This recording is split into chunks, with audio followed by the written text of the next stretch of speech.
당, 정, 청 곳곳에 최순실 라인, 십상시들이 버젓이 살아있습니다. 김 전 실장은 이 정부 출범 첫 해인 2013년 8월 초순까지 최순실이 주거지로 사용하던 빌딩 7, 8층을 사무실로 얻어가지고 거기서 정권 초기에 프레임을 짰다는 그런 언론 보도도 있었습니다. 비서실장 당시에 최순실 씨 관련한 보고를 받은 적이 있습니까? 보고받은 일 없고 알지 못합니다. 만난 일도 없습니다. 지금 통화한 이- 일도 없습니다. 최순실 씨가 귀국하고 번거지 모자 덮고 쓰고 검찰 청사로 들어가니까 모든 관심이 최순실 씨에게 집중되고 있습니다. 그러나 지금 이 시간에도 김기춘 전 실장이 이 상황을 장악하고 대응책을 마련하고 있다는 얘기가 들립니다. 지금 이 시국을 김기춘 비서실장께서 좀 수습을 하는데 관여하고 계시다고 하는 보도가 있는데 어떻게 생각하십니까? 제가 관여하는 게 없습니다. 유명준 총리 지명에 대해서 청와대와 교감이 있었습니까? 전혀 없습니다. 자, 향후 전국 수습을 위해서는 어떻게 거국 주민 내각이라든지 뭐 이런 어떤 방안에 대해서 좀 생각하시는 게 있으십니까? 이건 제가 밖에 나와 있는 사람이기 때문에 거기에 대해서 언급할 위치에 있지 않습니다. 오후에 그 영장 실질 심사를 한 후에 이제 법원에서 판사가 신중하게 판단한 후에 아마도 오후 늦게나 또는 밤에 구속 여부가 결정될 것으로 보입니다. 예. 예. 오늘 구속영장을 청구할 때 혐의가 어떤 거였죠? 네, 그동안 최순실 씨 관련해서는 여러 가지 혐의가 이제 그 이야기되었는데요. 네. 오늘 구속 영장을 청구할 때 적시한 그런 혐의는 일단 직권 남용죄였습니다. 그리고 또한 사기 미수인데요. 예. 우선 사기 미수는 그 K스포츠 재단의 자금 7억 원을 빼내려 하다가 실패했다. 이런 사기 미수 혐의가 있었고요. 또 하나가 더욱 중요한 것이 바로 직권 남용죄인데요. 이제 직권남용죄는 사실 공무원이 범할 수 있는 범죄입니다. 예. 따라서 이제 그 안종범 전 수석 등등의 어떤 공무원들이 직권을 남용하는 데 있어서 공무원이 아니지만 최순실 씨가 가담을 했다. 뭐 이런 혐의를 적용해가지고 구속영장을 청구했습니다. 예. 대체로 이제 일종의 이제 국기문란 사범이어서 구속될 것이다는 이제 우세론이 나오는데 네네. 한편에서는 또 주요 피의자가 일찍 조사에 준비 없이 이제 조사가 이제 진행이 돼서 네. 확실한 어떤 물증이나 이런 것이 없어갖고서 또 신중론도 나오는 것 같아요. 어떻게 전망하십니까? 네, 물론 굉장히 충격적인 사건이고 여러 가지 도덕적인 비난을 피할 수 없겠습니다만 또 법적인 판단, 특히나 인신을 구속하는 데 있어서는 굉장히 냉정하고 신중한 판단이 필요합니다. 예. 그런 측면에서 법원의 고민이 깊을 것 같은데요.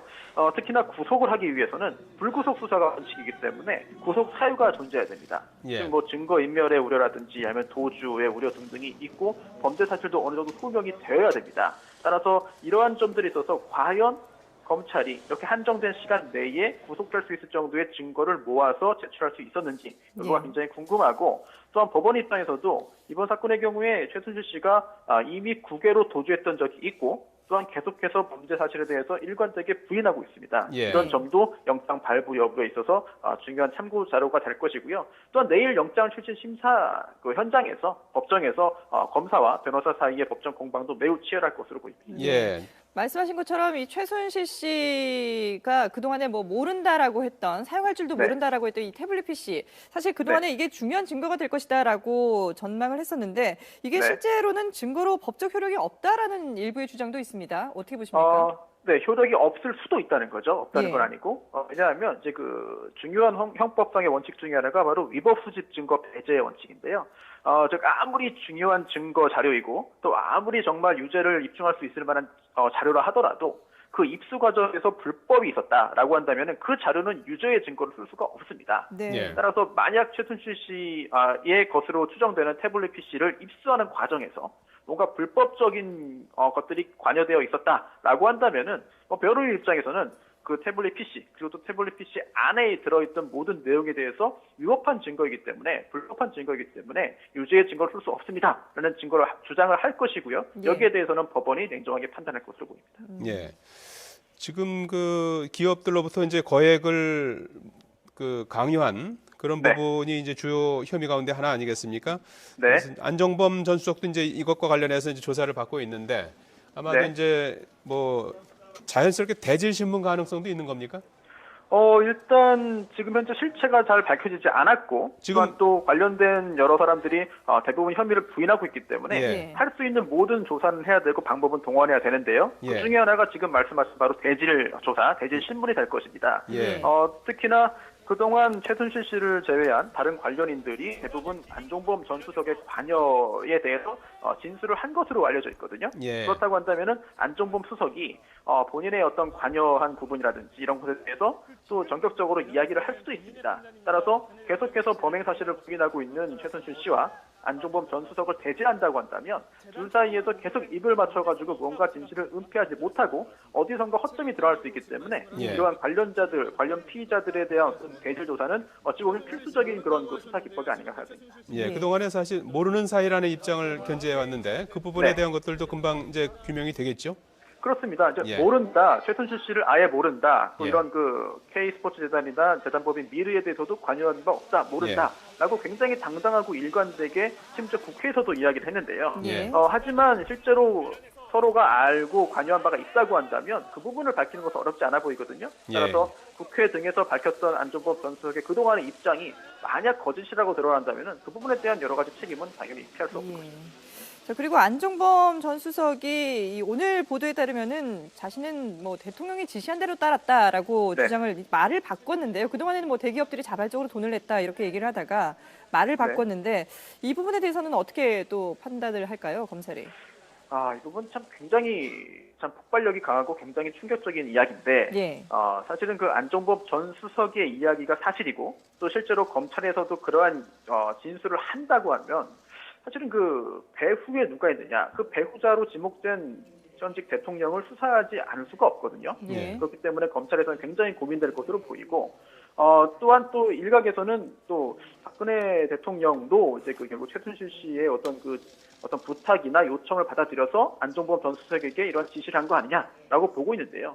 결국은 이번 사건의 전모를 밝히고 이번 사건이 도대체 어떻게 이제 이루어진 것인지를 드러내기 위해서는 네. 박근혜 대통령에 대한 수사가 필요한 쪽으로 결국 흘러가는 것 같거든요. 예. 따라서 안종범 전 수석이 뭐 일간지에 말했던 그런 내용을 검찰에서도 다시 한번 말할 것인지 이 부분이 굉장히 주목됩니다. 예. 그래서 이제 대통령에 대한 수사가 가능한가 하는 그 논란이 있지 않습니까?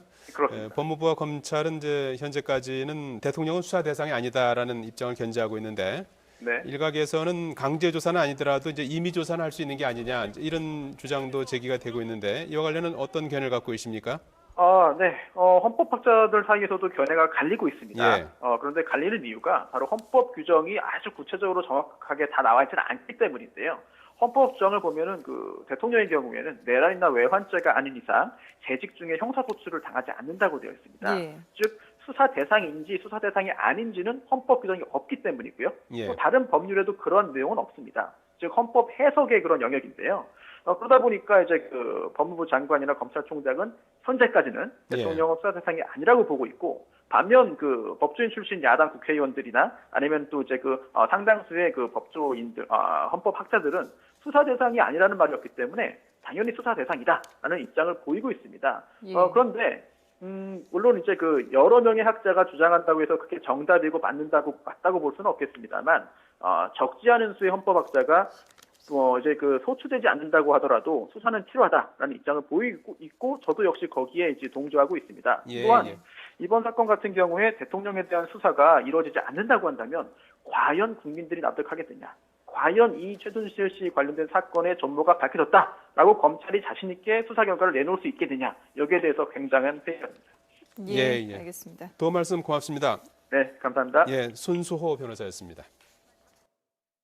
서울 소재 한 사립대학교는 지난 2014년 문체부 지원 사업을 따내면서 김종 차관의 제자를 교수로 채용합니다.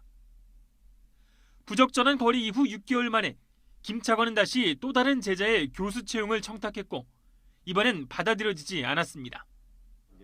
지난해 6월 감사원의 조사까지 받은 내용입니다. 그런데 그때부터 문체부에서 선정받은 프로젝트를 수행하던 이 대학의 한 교수는 곤경에 처했습니다. 문체부가 주관한 국제 박람회에 2년 연속 전시까지 하며 성공적으로 평가받았던 과제에 대해 연구 제한 3년과 연구비 일부 환수 조치를 당했습니다. 협의해서 기간만 조정했던 부분에 대해서 과도한 징계로 해가지고 거의 그 연구 자체에 상당히 의미가 없게 만들어 버린 그런 일이죠. 그런데 이게 다가 아니었습니다. 문체부에서 지원받은 또 다른 연구에 대해서도 갑자기 불합격 조치가 내려졌습니다. 연구를 계속 진행하라는 외부 평가위원들의 재평가에도 불구하고 문체부는 결국 연구 실패로 결론지었습니다. 문제가 있다라는 식으로 이렇게 모두 발언이 좀 포함이 됐었어요. 그래서 이 최종 결과를 부정적으로 이거를 기결시키려고 하는 것 같다라는 그런 이제 느낌을 받았고. 연구 책임자였던 이 교수는 3년 연구 제한에 연간 연구비의 4분의 3인 1억 4천여만 원을 환수하라는 징계를 받아 빚더미에 올랐습니다. 억울함을 호소했지만 돌아온 건 먼저 문체부와 관계를 개선하라는 황당한 답변이었습니다. 과제의 어떤 내용보다는 그런 감정적으로 어떤 그 보복적인 조치를 해야 되겠다라는 생각을 먼저 갖고 저한테 어떤 불이익을 주지 않았나 이런 생각을 할 수밖에 없었습니다.